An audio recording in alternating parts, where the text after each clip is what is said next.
Does this sound like you? You're feeling exhausted, overworked, and undervalued, and you're ready to start prioritizing yourself. You are your toughest critic, constantly pointing out mistakes and tearing yourself down. You feel like you're playing small and you want to show up in a bigger and more aligned way. The Unconditionally Worthy Group Coaching Program helps high-achieving professional women just like you claim their worth outside of the hustle. Through this program, you will show up for yourself, your family, and your community from a place of power while finally experiencing the peace and joy you've been longing for. Apply now for one of the 10 spots available in the upcoming cohort of the Unconditionally Worthy Group Coaching Program. It'll begin the week of April 17th, so be sure to get your application in now. To apply, go to www.unconditionallyworthy.com/program. Can't wait to see your application.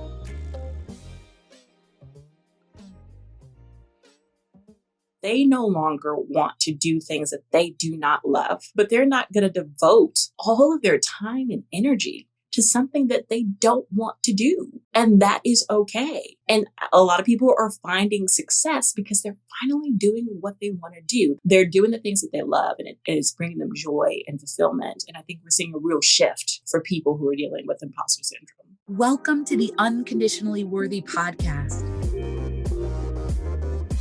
I'm your host, Dr. Adia Gooden, a licensed clinical psychologist who believes deeply that you are worthy unconditionally. Hello, and welcome to another episode of the Unconditionally Worthy Podcast. As always, grateful to have you here with me today. I record these intros kind of right after, usually I record the episode. And today, after I finished the episode, I went upstairs, took off my jewelry because my workday is almost over. And when I hold the baby, like she's all into the jewelry, the earrings will be pulled out, etc. So I try to take it off. And then I came back downstairs and thought, ooh, I forgot to record the introduction. So if you are watching on YouTube, you will now see that I don't have jewelry on now, but I will when the interview starts. And for those of you who are listening, you might not have known that we have all of our episodes up on YouTube. So the last couple of seasons, there's video. So if you are a visual person, you like to see people, you want to know what we look like when we're talking, check out our YouTube channel. All right. So today I have a guest. Her name is Bre Clark, and she's a reporter who really focuses on imposter syndrome. And so we really have an interesting and dynamic and engaging conversation about imposter syndrome, about the challenges people experience with imposter syndrome, the link with self-worth, and we talk about some strategies to overcome it. One of the things that I want to share with you is that I have a free guide on understanding and overcoming an imposter syndrome. And in that guide, I share about the link between imposter syndrome and self-worth, how external factors like oppression and discrimination and those sorts of things can impact us and impact our experience of imposter syndrome. And I share some strategies to overcome both. So this is a new free guide, and I want you to sign up for it. All you have to do is go to dradiagooden.com/imposter syndrome, enter your name and email, and it's going to be sent to you. So this is a great episode. Be sure to listen. Let us know what you think. And as always, I would love if you left us a rating or review. That is incredibly helpful for us in terms of feedback for the show, and it helps other people find us. All right, let's get into the show.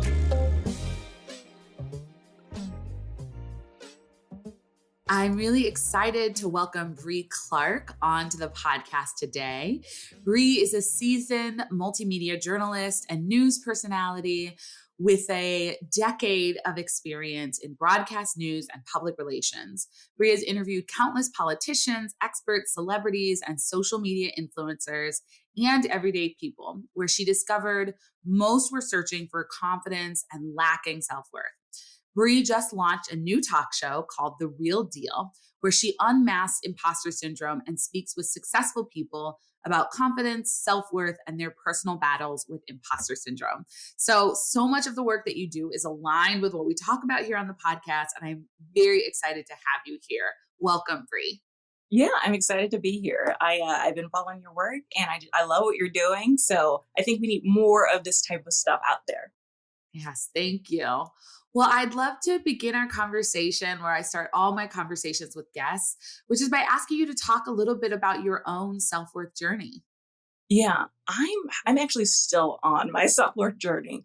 And I Almost don't think all it of us ever are. yeah, I don't think you ever stop. I think that you're constantly evolving, you're constantly growing and maturing.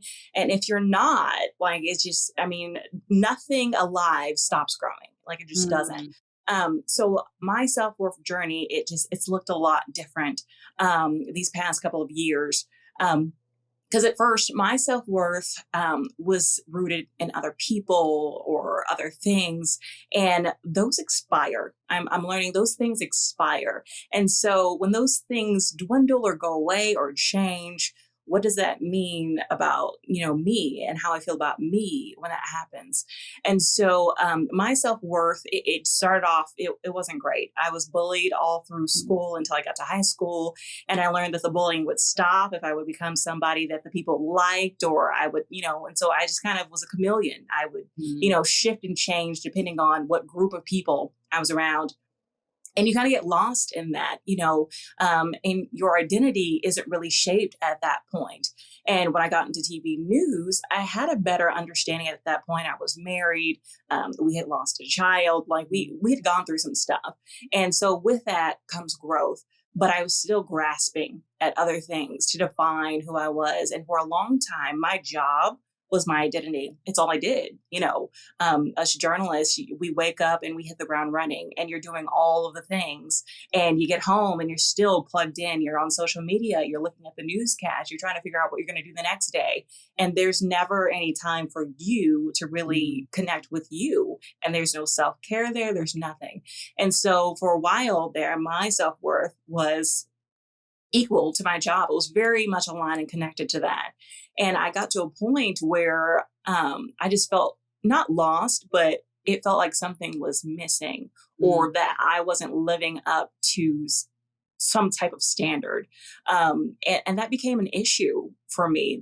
That leads to depression, that leads to anxiety, that leads to striving, that leads to burnout. And all of those things were very true for me. And so I'm in a season now for the past couple of years where I've been looking at, where does that come from? Why do we go through this and try and grasp at all these other things? Where is that? And for me, the reason I was grasping at those other things for self-worth was imposter syndrome. Mm. And once I realized that that was the case, a lot of things started to change for me. Now, I'm not saying that I'm cured and everything's great, and now I do have confidence out the wazoo, but there's an inconsistency there. And so that's been my journey thus far. Thank you so much for sharing that, because I think so many people will relate, right? Like, will relate to trying to find a sense of self-worth in career, right? And, experiencing success, but then feeling like something is missing and something is off, and still sort of having this tension between, I feel confident in some ways, but then I still feel like an imposter in other ways, and I still don't feel worthy enough. And I think that that's like a tension that confuses a lot of people. And so I'm so glad you're sharing that you've had that experience, because I think it is normal, but we don't talk about it. I think that the narrative is often like, well, if you feel like an imposter, right? Or if you have low self-worth, that means that you have no confidence ever at all. But that's usually not how it looks. Yeah. And sometimes there's confidence on the outside, but on the inside, you don't feel as confident. Oh, And yeah. yeah, you want to say more about that? Well, yeah. I mean, we're not just journalists, everyone, we're expected to look all put together. Like, we have everything put together. And if you're hurting, you keep that inside. You don't let that Mm, out. You let that out somewhere else. And while it is important to be mindful of who you're sharing with and where you share, holding all of that in, that's not healthy. It's not healthy. And it's not healthy for the people that you're around. You're essentially shortchanging them. They're not getting all of you. They're not mm, experiencing all of you. And therefore they feel like something is wrong with them because they're mm, not, they're comparing. And so that's what I've found. I've had a lot of people come up to me and they say, oh my gosh, I would think that you were just fine and confident and everything was going great and you have a check by your name and all of that. But when it comes down to it, just like everybody else, I'm dealing with, stuff. I'm trying to figure it out. I'm trying to go through this life, and be the best version of myself, but also give myself grace, and confidence. I can have that, but it doesn't mean I have to have it all the time. Yeah. Thank you for sharing that. I think, having this disconnect between the inside and the outside is really common. Mhm. And I really appreciate what you said about what other people perceive, because we are so often, as we know, comparing the inside of our lives to the outside of other people's lives.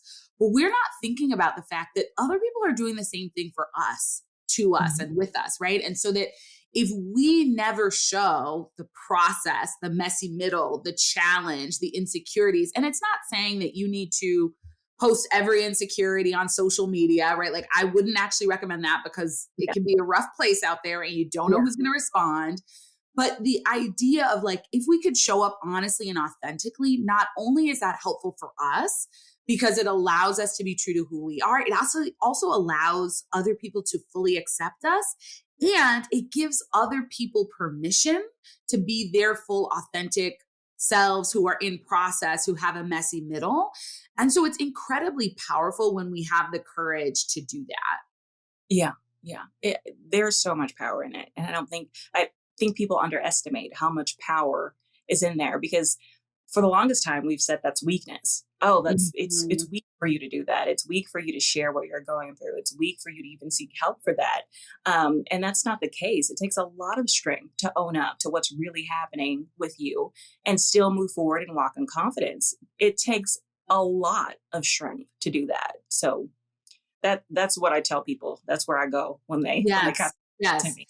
It takes courage, right? Because, I think we often do think, like, if you're going to therapy or you're getting coaching, like, that means you're weak, you need help, right? And I'm like, well, the alternative is either sort of white knuckling your way through, which doesn't feel good. And then other people, turn to drugs, turn to alcohol, turn to other forms of sort of addiction or numbing, right? Because they don't know how to cope, or they don't know how to work through, or they're not being given the support that they have to deal with the stressors of life. And so to actually turn to someone for support, or to a community for support, is incredibly courageous. And it's much more courageous than just ignoring the challenges or the issues that you might be facing. Yeah. Yeah, absolutely. Yeah. With imposter syndrome, I am learning that it takes a lot of mental strength to Mm, move past that, because it's the biggest mind game. It's this mind game that tells you that people are going to find out who you are, who you really are, and when they find out, you're going to mm, lose something. It's going to come at a cost to you, when it's actually the opposite. You know, not pushing past that, not having that strength to say, okay, I am going to tell people what's going on with me, or I'm going to acknowledge what's going on with me and seek a group, of like-minded people to deal with this. That helps you go against that mind game. That gives you the strength that you need to say, hey, these thoughts, I don't know about them. They're not, like, are they right? Are they not right? Like, where am I? And to fight against that mind game, that takes a lot of strength.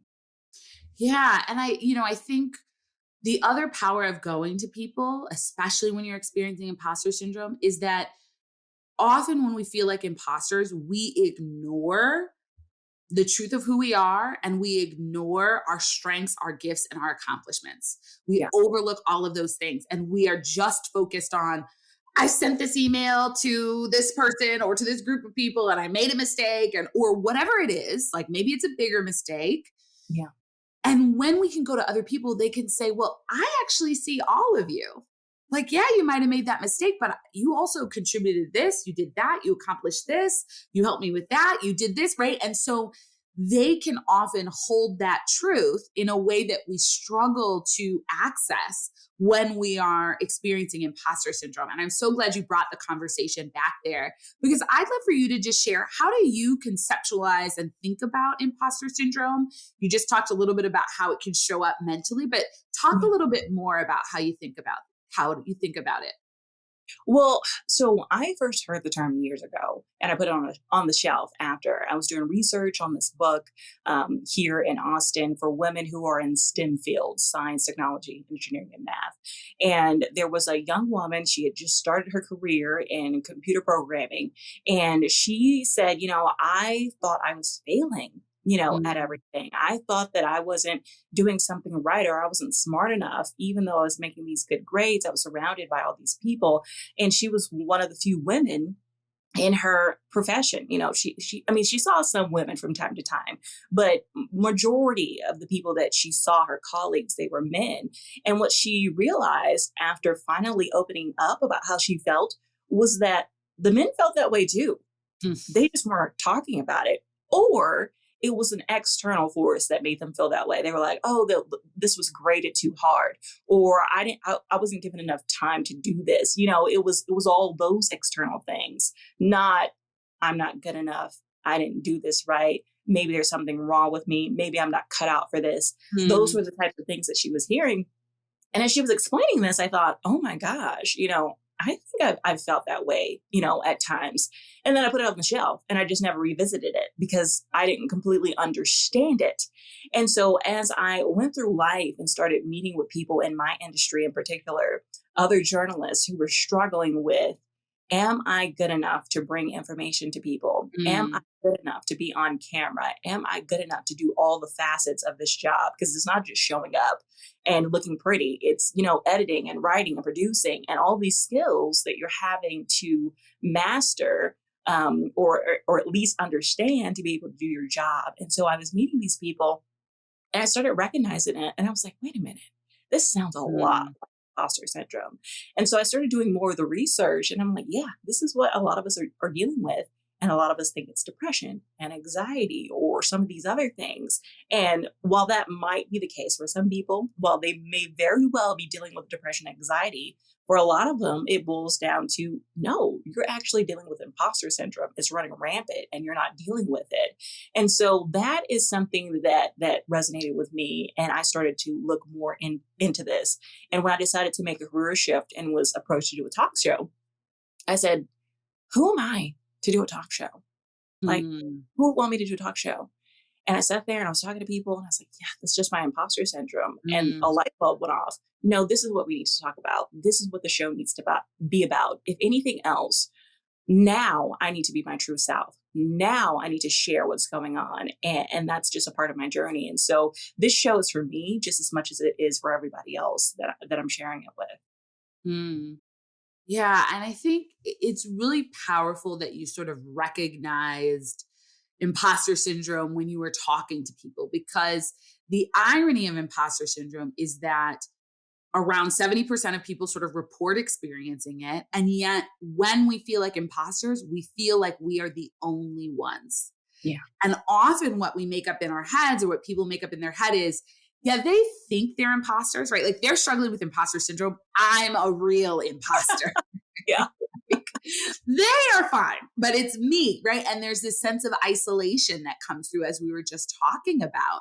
And I think it's so powerful that you've decided to focus your talk show on talking to people about imposter syndrome and really bringing it out into the open, because the more we can name and normalize it, the easier it is to start working to move out of it versus believing that it's a truth about who we are. Yeah. Yeah. It's funny that you said, I'm the real imposter, because that's funny. That's kind of how the name for the show came about, The Real Deal. Mm, Because because you're walking around and you're thinking, I'm fake, I'm a fraud, I'm not a real person. And my husband and I, when we were talking about this, we thought it was so funny because it's just like, true imposters, people who are really running a con game, they would never think I'm an imposter. They would never want to acknowledge it whatsoever or have those thoughts because that messes with their con. It messes up their con. And most people, I believe, people are genuinely good. They're they aren't going to have this thought. Well, oh my goodness, they're going to find out I'm an imposter. Let me continue to fake everybody. And oh my gosh, because there's this guilt that comes along with that as well. Con artists, they don't feel guilty. no. They don't. So I challenge people and I'm like, if you're feeling guilty, if you're feeling some type of shame or something, and if your self-worth is being hurt by this, more than likely you're not an imposter. You're not running a con. You're not Mm. running a fraud. And it's probably the opposite. And so what I have people do is usually just write down these thoughts. As I say, write down what it is that you're thinking. Right next to it, write down all of your accomplishments that have happened despite you feeling that way. And if you can write those down, then you are not an imposter. If you were Mhm. really an imposter, you wouldn't be able to write down any accomplishments. It would be so and so did this and I took credit for it. It'd be so and so did Mhm. this and I just kind of helped a little bit with it. It would be those things. It wouldn't be, yeah, I did this report, but I was lucky. No, that doesn't happen. I totally agree with you. I think so often people feel like I'm just tricking everyone into thinking I'm good at this, right? And I like to sort of like amplify this and be like, okay, so how would you trick people into thinking you're good at your job? Yeah. Like, would that be by doing a good job? Yeah. You know what I mean? And it's like like unless you're actually like paying someone to do the work for you, right? And saying it's your work and somebody else is doing that memo or that report or whatever, like you are doing it, which means you're the one who's doing a good job, right? Like, and so really helping people, like you're saying, challenge this because your mind will say, oh, they're just saying you did a good job to be nice. Oh, they're just saying because, oh, you didn't really, right? Like it will just continue to diminish and dismiss accomplishments, affirmations, all the things that you're doing. And so it really does take intention to challenge that and to say, well, what have I done that contributed to this success? And it doesn't mean that you have to be arrogant. And it doesn't mean that you can't acknowledge how other people supported you or helped you or mentored you. And it's so important to own your part of it, right? Like to own your role in a success because you did contribute to it. Yeah. Yeah. I think that, and that goes back to the self-worth is, do I believe that I am capable? Do I Mm. like, why is it that I'm attributing all these other things to success? Is it because I've found worth in those things to define who I am? Or am I rooted enough in me as just a person, just a living, breathing person? Is that person worthy if they're doing nothing? Is that person worthy without Mm. all these other things? The answer should be yes. And when you accept that as a yes, it's much easier for you to recognize that these thoughts are just thoughts. They're not real. There's something that I need to deal with. There's something I need to talk to somebody about and figure out what is the root cause of this. And how do I, as a person, recognize that I am worthy and that I am not an imposter? Yeah. And I think about self-worth issues as sort of a root cause of imposter syndrome. And I Yeah. think you're making that link too, right? That if you don't feel worthy of success, if you don't feel like you have something to contribute because of who you are, not just what you do, right? If you don't value your wisdom, your intelligence, all of those things, that you're much more likely to feel like an imposter. And yes, there are also external forces that communicate you don't belong here, especially if you're from an underrepresented group, if you're a person of color, if you're a woman, etc., right? But all of these there's external forces and then there's our internal thoughts. And if we feel unworthy in general, then you experience a success but you don't feel worthy and you don't feel like you deserved it, so then you feel like I'm an imposter, I shouldn't have this, something went wrong, I just got lucky, right? And so a lot of the work that I help people do is, how do you embrace your self-worth so that when you work towards something, one, you don't overwork towards it because you're desperate to prove that you're worthy, or prove, you can't work your way out of imposter syndrome, right? So you work in a sustainable way. And two, that when the success comes, you feel worthy of it. And you say, yes, this is great. I'm excited. I feel happy. I feel grateful, versus like, oh my gosh, I didn't deserve this. I don't know if they find out, they're going to take it away. And I'm tricking everybody. Yeah. And so I think that self-worth work is the sort of deeper level Mhm. to some of the imposter syndrome work. And certainly working on imposter syndrome can be a really good place to start, a really good place to kind of work towards feeling more worthy in a professional setting, and then kind of do some of the deeper work around self-worth in other aspects. You shared one of the things that you recommend people do, which is sort of like two things: write down the thoughts, right? So you actually see them. And that's really a powerful strategy that's used a lot in therapy, right? Is like, let's get the thoughts out of your head, because when they're in your head, they feel very true and very factual, right? But like, let's like, no fake news here, right? Like, let's get the thoughts out, right? So you I'm can triggered. Don't say fake news. I'm triggered. right? But like, you can see, is this true? Like, Yeah. I'm a failure. I sent the wrong email, so I'm going to be fired. Like, is anybody like, unless you sent an email that is actively aggressive, offensive, and harmful, you're probably not going to be fired over an email, you know? And so it's like, get it out of your head, like you're saying, Bre.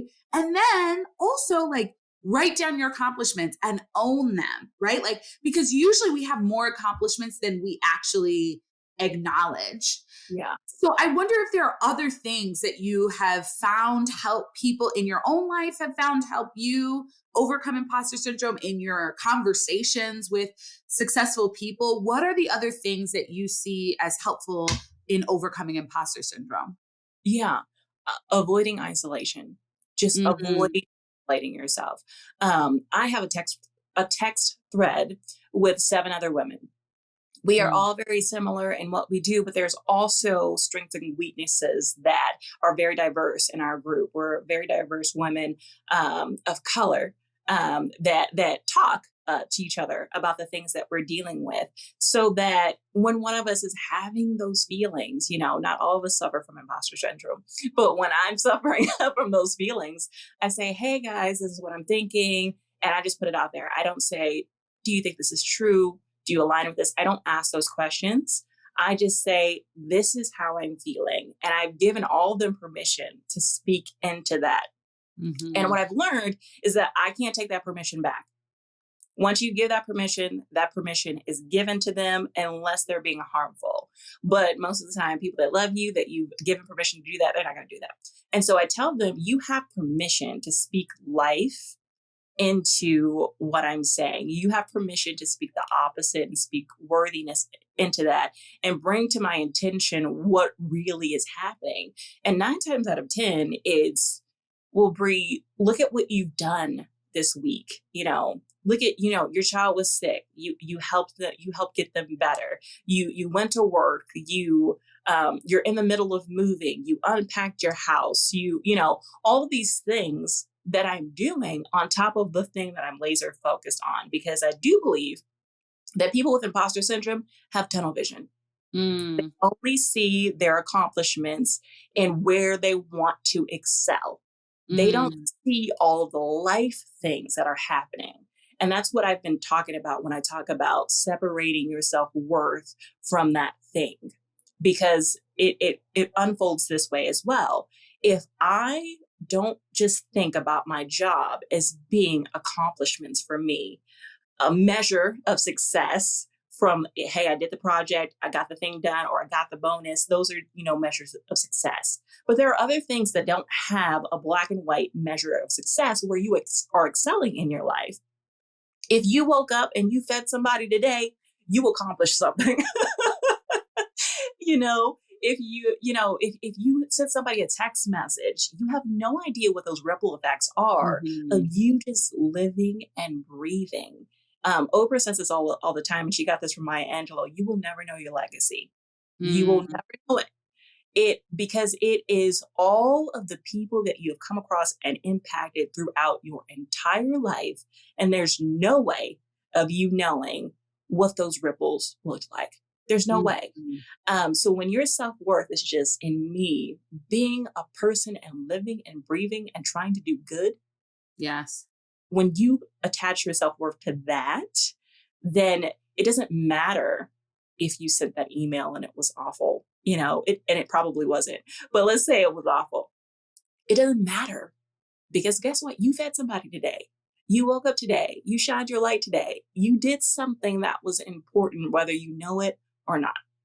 Yeah, I love that. I often say that, our self-worth is about who we be in the world more than what we do in the world. And I think your examples just really touch on that. It's like, Yeah. did you nourish somebody, right? Did you connect to someone? Did you uplift someone? Did you shine your light? And that's much more important than the just the doing of things.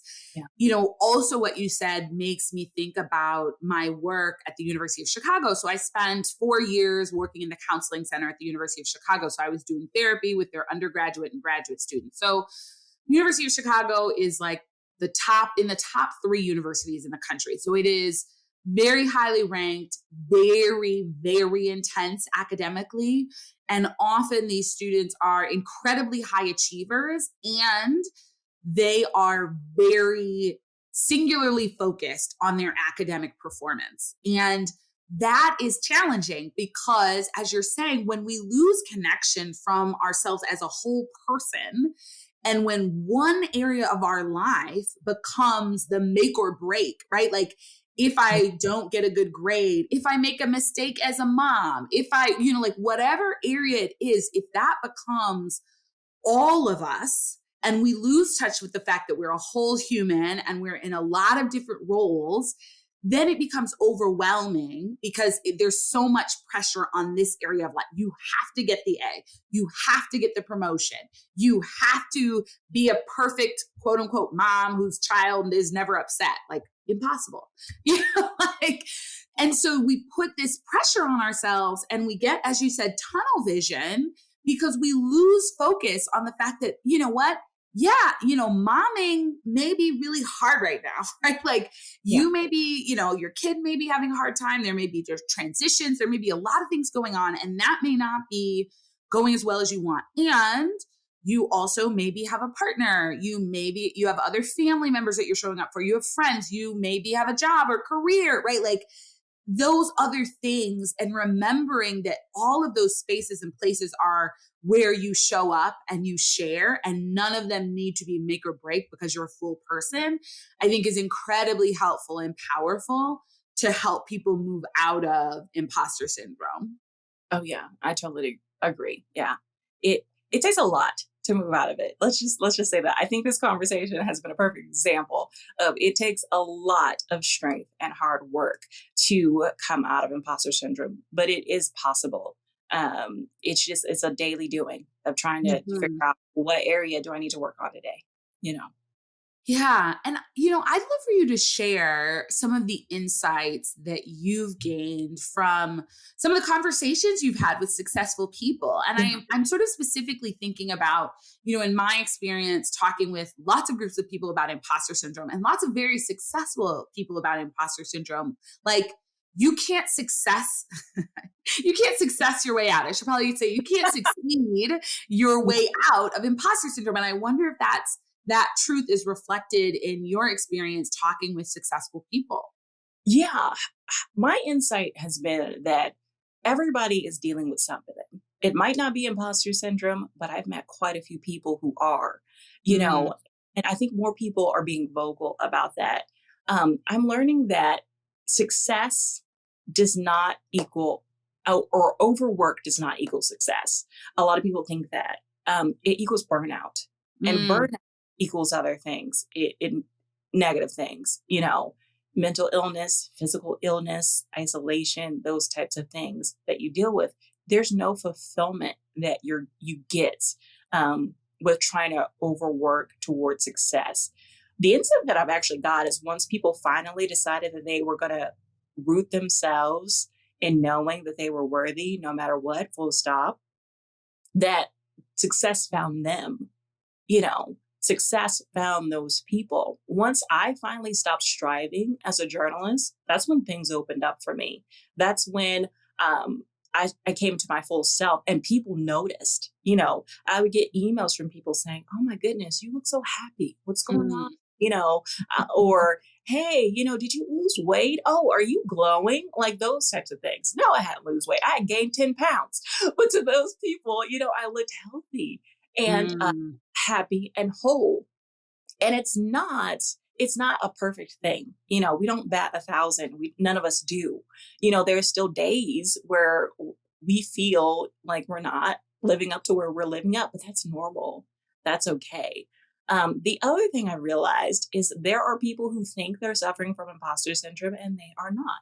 Hmm. They think, oh, I'm having some self-doubt about this particular thing. And it's a new thing. Like I got this new job and I'm not really sure if I'm good enough for it. And I say, well, do you feel like that in other areas? Is this a new thing? I do some investigating and I'm learning that there are people who are out there who are this is kind of becoming a buzz, phenomenon, who are attaching themselves to that, which is fostering thoughts that, they Hmm. would have had otherwise. But I am learning that success will find you when you are at peace, when you feel like you have self-worth. It will come. It's not something that you have to strive for. Work does come along with it, but striving for it, continually striving for it, that doesn't bring you the success that you're looking for. Um, so that's one of the biggest insights that I've found, is that people just doing the thing and doing what you love. Hmm. I think one thing at this moment in time, more than any other moment in time, people are realizing that they no longer want to do things that they do not love, right? Hmm. And that I'm not saying like paying bills and taking care of children. You have to do those things. But they're not going to devote all of their time and energy to something that they don't want to do. And that is okay. And a lot of people are finding success because they're finally doing what they want to do. They're selling things on Etsy. They're traveling the world. They're going to restaurants and blogging about that. They're doing the things that they love, and it is bringing them joy and fulfillment. And I think we're seeing a real shift for people who are dealing with imposter syndrome. So, Yeah, I love so much of that. I'm just going to say it again for the people in the back. Overwork does not lead to success. It yeah, leads to burnout. yeah, I fully agree, right? yeah, And all of what you're saying is something I've experienced in my own life, right? That mhm, when I got out of the overworking and when I was doing work that felt aligned with my gifts and my strengths, that was aligned with my values and my mission in this world, then guess what? I worked less and I started making more, right? And you start attracting, right? That's another way to say what you're saying is you attract opportunities, you attract success, right? And you're not like hustling and grinding for it, and grind and hustle, right? You're like, okay, I'm going to do my work, I'm going to do my part, I'm going to trust that what's meant to come to me will come to me, and that I'll be ready when it comes. And when it does come, you're not burned out, exhausted, frustrated, anxious because you haven't slept, undernourished, all of those things, so that you can't even really take advantage of the opportunity. You're rested, you've played, you've enjoyed yourself. So that's one of the things. I think it's scary, right? For those of us who, have spent our lives being the type A, high achieving, front of the class, A student, it yeah, is scary and uncomfortable to shift out of that mode, yeah, right? And I'm not saying you release all of the things that have made you successful to this point, but to shift to a mode that's more about, I do what I need to do, and then I do a lot of being, yeah, and then I don't overwork myself, and I don't, think about my success as being based on the number of hours I put in. Right. And so I think that be gracious with yourself when you're making that shift, because it is uncomfortable and it is a bit of a leap of faith. yeah, The other thought I had when you're talking about success is I think people are also starting to create a more holistic vision of success, right? It's mm, not just what society says, which is like make six figures, right? Have a stable job with health insurance benefits. I mean, that's great, but and make sure you have a partner and a kid or two, right? But that there are more holistic versions of like, what does success look like for me, right? Like, what financially do I want? What do I want in terms of community and friendship and partner, family? What do I want in terms of lifestyle, right? Because for some people, yeah, they'd love to make less and travel more, right? Like that feels like success. And so I think we're hopefully getting out of a space where it's like, you have to, this is the image of success that everybody should strive to, regardless of whether or not it actually fits. yeah. I completely agree with that. I am a living, walking testament to having a husband, a child, making over six figures, being able to go on vacation, doing all those things. They do not bring you happiness and they do not bring you self-worth. They do not. I've had all those things and I've had all those things and been very depressed, very anxious. And it just made me want to strive for more because I'm like, Mhm. oh, I thought this was going to make me happy. Oh, I'm not happy yet. Well, let me do more. And started working myself into the ground or just finding myself low, just low, because it's just like I attained the dream and it's not making me happy. Something is wrong. Maybe it's me. And that it was not the case. It wasn't me. It was just I had put my self-worth in things that are going to expire, things that Mm. are always going to be, the Hollywood version that we thought it was. Because, children aren't just happy and whole and all the things like they are on, on those movies, It's a lot of crying. yes, It's a a lot lot of of crying. a lot of poop, a lot of those things. It's just it's a lot of that. And so the glamour that we think, I Mm. mean, and the glamour that people see, I mean, I have been guilty of showing people more of the glam than what reality is. And I'm trying to come out of that and show people more of like this is real life. Like my child is being crazy today and my hair looks a mess and I haven't showered. Like I'm trying to show people more of that because that's real life and that is okay. Mhm. uh, I'm still worthy at the end of the day. Yes. Yes. And I mean, I think that is so real. And I'm so glad you shared that because most of us hold this fantasy that if we get the outside of our lives looking the way society says it should look, the inside of our life will magically be happy. And Mhm. what you're describing is what so many of us experience, which is you get to this pinnacle, right? Like you get to this, like, okay, it was just this, it was just the marriage, it was just the degree, it was just the job, it was just the kid. And you're like, wait, like that didn't work, right? And the challenge is if we start saying, well, then something is wrong with me that it didn't work. And the hope is that instead we can say, oh, as I sometimes like to say, the game is rigged, right? Like it was never going to work. It's not that you did it wrong. It's that you were set up on a path that was never going to give you what you wanted. And actually it's an inside job. Actually the work is internal. Actually, we have to get right with ourselves, claim the truth of who we are, claim our unconditional self-worth, and work from the inside out. And that is what's going to give us that spring of joy that is sustainable, right? That is lasting no matter what's happening on the outside of our lives. And that's not to say you'll never have a hard day or a hard time or feel stressed or any of that. But it feels different when you don't start blaming yourself for the things that are happening in your life that are challenging. Yeah. Yeah. I totally agree. Yeah. Yeah. There's just so much that we're talking about. There's one other point that you brought up that I wanted to kind of highlight, and that was sort of distinguishing between the feeling of not knowing or being a beginner and being an imposter. And I Yeah. think it's so important that you brought that up because people often think because I don't know, that means I can't do it or I'll never be able to do it or I don't deserve to be here. I can't contribute. And I think it's really important for people to, this is one of the recommendations that I share when I'm coaching people and helping people with imposter syndrome is allow yourself to learn. You are not supposed to know everything, especially not with a new job, right? But own what you do know, right? Because just because you're starting something new doesn't mean that you're starting from kindergarten again. Like there are things, there are skills, there's wisdom, there's strategies you've developed from other experiences. So own that and then allow yourself to learn and be a beginner, right? And give space for that feeling of like, I don't know, because that's part of learning.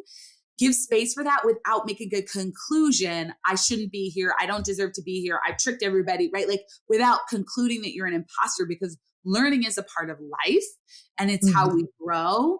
And in any new stage of your life or career, you're going to be learning and you're not going to know everything. And that's normal. Yeah. It's funny because that's one because imposter syndrome doesn't look the same for everybody.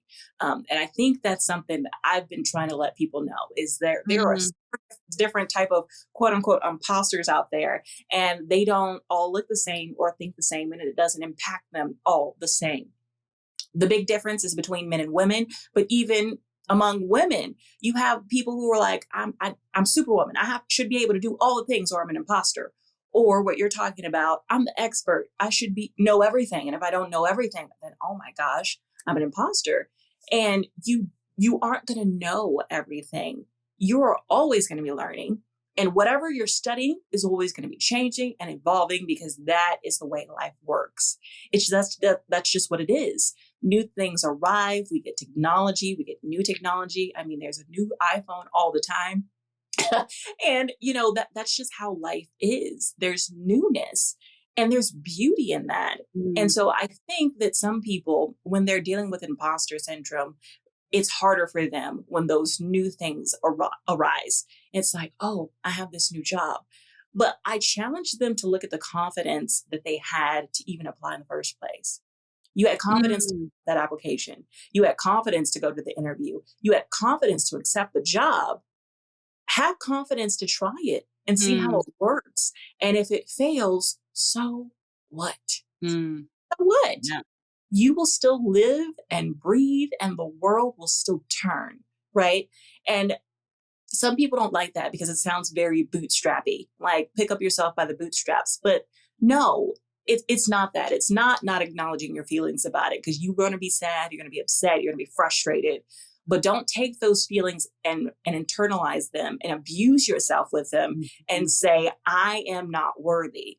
Because that's the shift there. That's the difference when it comes to that. But then there's also people out there who are starting something new, and it is not imposter syndrome. You are just starting something new, and it's scary. Take that chance anyway. And I guarantee you, if you just leave that imposter thought on the shelf and it doesn't resurface, that's not what you were dealing with. And you can move forward. You can continue and deal with whatever other thing you're dealing with in that moment. But I like for people to know that there's a difference in that. Yeah, I think that's such a great distinction. And I think we're going to end on that note. This has been so great to talk with you Thank and you to so much. hear your insights. I know that people are going to want to check out your talk show. So, will you share how people can connect with you in general, where people can find and watch the talk show? Yeah. Yeah, so they can keep learning from you. So Instagram, where we are big for connecting with me. There's a tap bio. You can get to the YouTube channel. That is where the show is. We wanted this season to be free for everyone. We didn't want someone to need a premium account somewhere to access what we were talking about, since there's so little information in the space. So you can go on YouTube. There's 7 episodes with 7 very different people talking about their experience with imposter syndrome. And I was just very lucky for everybody to just kind of come together and say yes. And we're very pleased with it. And so you can find the show on YouTube, or you can just go to Instagram. And all of my handles are at Bre Clark TV, Bre with 1 E. So Bre Clark TV, that's where you can find me on all the things. And there's also a website, BreClarkTV.com or therealdeal.show. That's where you can find all my stuff. Awesome. Well, thank you so much, Bre. It's been a joy to talk with you. And I know that our listeners have gotten so much out of it and that they'll love checking out your talk show and all the other content you're putting out into the world. Yeah, thank you so much. This was great.